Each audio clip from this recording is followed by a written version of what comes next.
एक ही आदमी का फोटो दिख रहा है। सुबह उठिए, मोबाइल खोलिए, मोदी जी नमस्कार। घर से निकलिए, पेट्रोल पंप पे जाइए, मोदी जी मुस्कुराते रहिए। ऑफिस जाने के लिए ट्रेन पे बैठिए, मोदी जी बोलेंगे हेलो।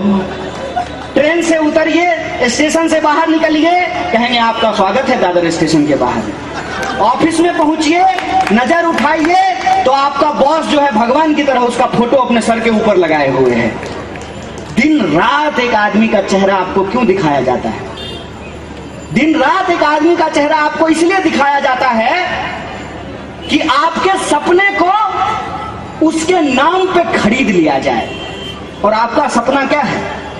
आपका सपना तो यही है ना कि मेहनत मजदूरी करने वाले का बच्चा भी एक दिन देश का प्रधानमंत्री बन सकता है।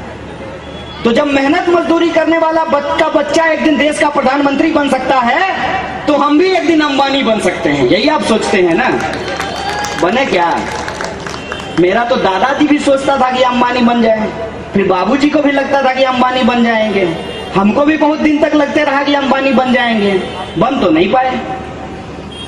आप गलत एम्बिशन जब लेकर के चलेंगे तो वो आप कभी नहीं पूरा कर सकते हैं। एक इंसान का एक ही एम्बिशन होना चाहिए कि ये मिट्टी हमारी है, ये देश हमारा है, ये देश जितना अमीरों का है, ये देश उतना ही गरीबों और मजदूरों का भी है। क्या अधिकार हमको होना चाहिए? यह जो हमारा आत्मसम्मान का अधिकार है, उस आत्मसम्मान की रक्षा हम कर सकते हैं। और उस आत्मसम्मान की रक्षा करने के लिए आपको अपने दिमाग को खोलने की जरूरत है।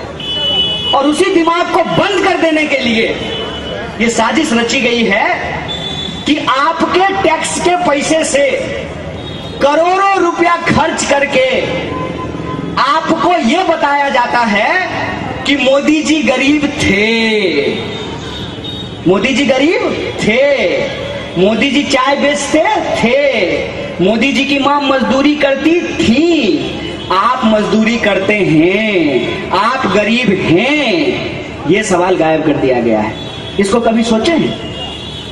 आपका पैसा लेकर के हजारों करोड़ खर्च करके आपको बताया जा रहा है कि मोदी जी बड़े गरीब आदमी थे, मोदी जी ईमानदार हैं, मोदी जी बहुत बहादुर हैं। ये क्यों बताया जा रहा है? ये इसलिए बताया जा रहा है ताकि आपको ये ना पता चल सके कि इस बताने के प्रयास में बहुत कुछ छुपाने का प्रयास किया जा रहा है। जैसे आप एक चीज नोटिस किए हैं, किसी कपड़ा के दुकान पे जाएंगे तो शीशा में जो बंद कपड़ा होता है वो बहुत सुंदर लगता है, और सामने से जब वो कपड़ा लेने लगिएगा तो आपको उतना सुंदर नहीं लगेगा। तब आपको गोलमाल समझ में आएगा कि शीशा में बंद जो कपड़ा है वो दिखाने के लिए है, बेचने के लिए तो ये माल है।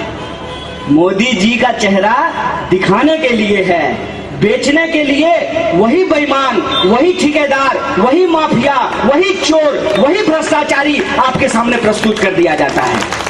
और वोट किसके नाम पे मांगा जाता है? वोट प्रधानमंत्री के नाम पे मांगा जाता है।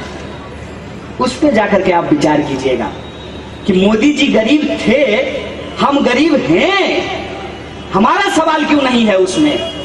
हमारे जो बाल बच्चों का भविष्य है वो उसमें क्यों नहीं शामिल किया गया है? कोई पकौड़ा तलने वाला आपको बोला है कि हमने अपने बेटे को पकौड़ा तलने वाला बनाएंगे? प्रधानमंत्री कहते हैं कि पकौड़ा तलना भी रोजगार है।